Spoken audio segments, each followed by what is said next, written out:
Any memories about wrestling the Sheik?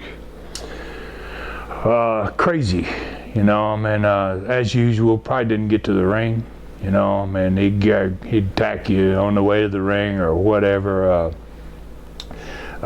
Had some experience with the Sheik. My dad and I were going to buy Ohio from the Sheik, and we had a deal with him to buy Ohio for $100,000. I took $65,000 in cash and went to Detroit and worked for Sheik and Cobo,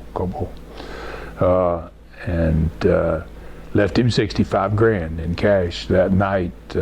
We didn't actually end up going into Ohio. My dad went in there 2 years later with Jerry Jarrett out of Memphis.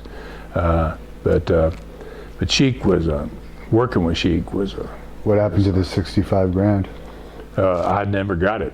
I never got it back. I mean, you know, my dad was going to pay the other 35.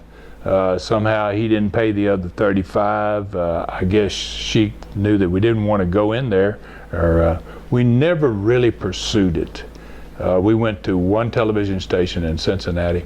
They didn't take our tape because Sheik had been there for a long time, and Sheik's wrestling was not what was, well, compared to Florida wrestling, it was so different. I mean, you know, wrestling in Florida was based on wrestling.